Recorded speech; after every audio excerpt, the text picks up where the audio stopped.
મનપા સંચાલિત નગર પ્રાથમિક શિક્ષણ સમિતિની શાળા નંબર 318ના આચાર્યને બરતરફ કરાયા છે. 50 બાળકોને એલસી આપી દેવાતા વાલીઓમાં રોષ જોવા મળ્યો હતો, જેને લઈ શિક્ષણ મંત્રી દ્વારા આચાર્યને સસ્પેન્ડ કરી સુરત ન છોડવા સૂચના અપાઈ છે. ચાલુ સત્ર અને પરીક્ષા નજીક હોય ત્યારે આવી પરિસ્થિતિમાં ગરીબ વિદ્યાર્થીઓને સ્કૂલમાંથી કાઢી તેમને એલસી આપનાર મુખ્ય શિક્ષક વિજય ઝાંઝરુખિયાને સસ્પેન્ડ કરવામાં આવ્યા છે. એટલું જ નહીં, તેઓને સસ્પેન્શન ઓર્ડરમાં સ્પષ્ટપણે જણાવવામાં આવ્યું છે કે તેઓ સુરત શહેરને છોડે. વાત એમ છે કે સુરત મનપા સંચાલિત નગર પ્રાથમિક શિક્ષણ સમિતિની પાલનપુર ખાતે આવેલ શાળા નંબર 318 નંબરની શાળાના આચાર્ય દ્વારા 50 બાળકોને એલસી અપાઈ છે. એક તરફ બાળકોની સંખ્યા વધે તે માટે શાળાઓમાં બીજી પાળી શરૂ કરવી પડે છે, ત્યારે આવી રીતે બાળકોને એલસી અપાતા વાલીઓમાં રોષ જોવા મળ્યો હતો, જેને લઈ શિક્ષણ મંત્રી દ્વારા એક્શનમાં આવી શાળાના આચાર્યને બરતરફ કરવા આદેશ અપાયા છે અને સીઆરસીના 3 સભ્યોને નોટિસ અપાઈ છે.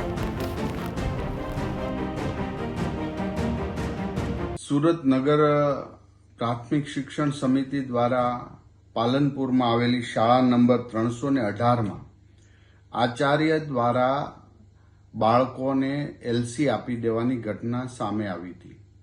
અમારા નગર શિક્ષણ સમિતિના અધ્યક્ષ ભાઈ શ્રી કાપડિયાભાઈ અને સભ્ય બેન શ્રી સ્વાતિબેન સોસાની જાગૃતતાથી આજે તેઓ શાળાએ ગયા હતા અને એ ધ્યાન મારા ધ્યાને દોરવામાં આવ્યું હતું કે આ પ્રિન્સિપાલે ગરીબ બાળકોને એલસી આપી દીધા છે અને આ એક સહન ન થાય એવું કૃત્ય જે આચાર્યએ કર્યું છે. એટલે તુરંત જ મેં શાસનાધિકારી મેહુલભાઈને સૂચના આપી.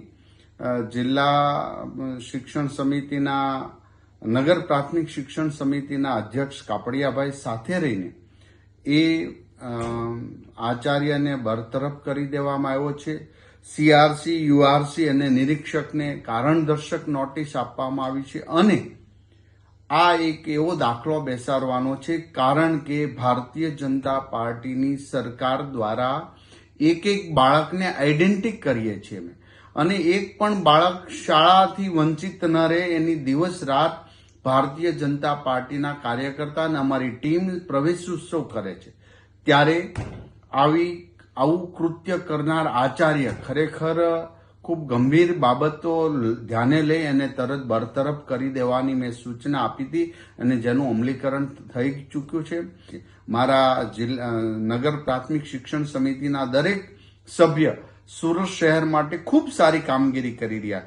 મારી સુરત શહેરની અને ગુજરાતની અનેક શાળાઓ એવી છે કે જ્યાં આજે એડમિશન લેવા માટે પડાપડી થઈ રહી.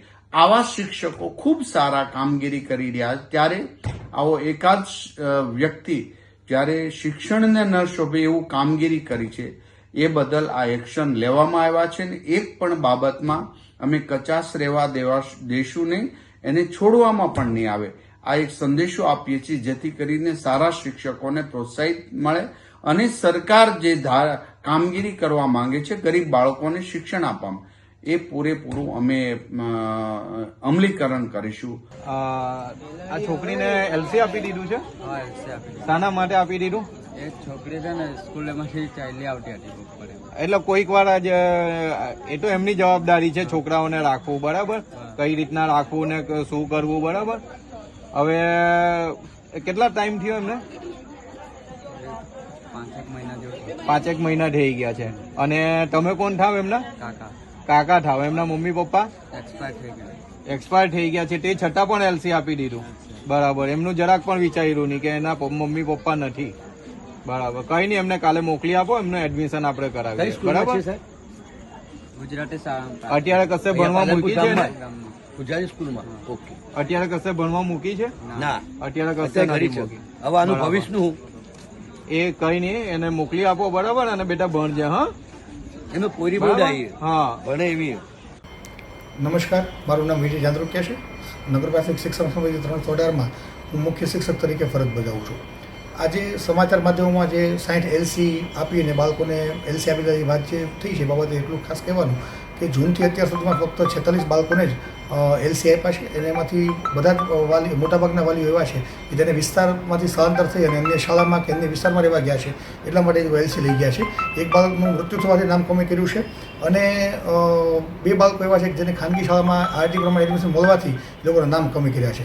જે 7 બાળકોનો પ્રશ્ન જે આવે છે એ 1 થી 8નું અમારે સેટઅપ છે એ 31 જુલાઈએ મોકલવાનું હોય તો એ સરકારશ્રીના નિયમ પ્રમાણે બાળકો સતત ગેરહાજર રહેતા હોય, બાળકોની અનિયમિત હોય એટલા માટે થઈ અને એ લોકોને અમે નામ કમી કરેલા. અને આજે નગર પ્રાથમિક શિક્ષણ સમિતિના સભ્ય માનનીય સ્વાતિબેન સ્કૂલ ઉપર આવેલા સવારે, વાલીઓ પણ આવેલા અને વાલીઓ હવે રેગ્યુલર મોકલવા માટે સહમત થયા છે. એટલે આપણે એ બધા જ બાળકોને આજે પુનઃપ્રવેશ આપેલો છે. Thank you. ભાઈ સોસા છે. હું શિક્ષણ સમિતિની મેમ્બર છું. ગઈકાલે અમુક વાલીઓને મારા પર ફોન હતા કે અમારા બાળકોના સ્કૂલમાંથી એલસી આપી દેવામાં આવ્યા છે. ત્યારે મેં એ લોકોને એવું કીધું કે કંઈ વાંધો નહીં, તમે કાલે સ્કૂલમાં જજો, આવતીકાલે હું ફરીથી એડમિશન અપાવી દઉં છું. ત્યારે એ લોકોએ મને એવું કીધું કે ના બેન, એમ કે મારા સાથે અમુક 15-17 બીજા વિદ્યાર્થીઓ છે જેના પણ એલસી આપી દેવામાં આવ્યા છે. તો મેં કીધું ના, કદાચ એવું ના બને, કારણ કે સામટા એટલા એલસી ના આપી શકાય. તો એવું કીધું ના, અઠવાડિયા 3-4 દિવસના ગાળામાં બધાને એલસી આપી દેવામાં આવ્યા છે. અને પછી સાંજે એ લોકો બધા ભેગા થયા હતા અને મને ત્યાં બોલાવી. એટલે હું ત્યાં ગઈ એટલે જોયું તો 25-26 બાળકો એવા હતા કે જેના કોઈ એટલું મોટું કારણ હતું નહીં, છતાં પણ એના એલસી આપી દેવામાં આવ્યા હતા.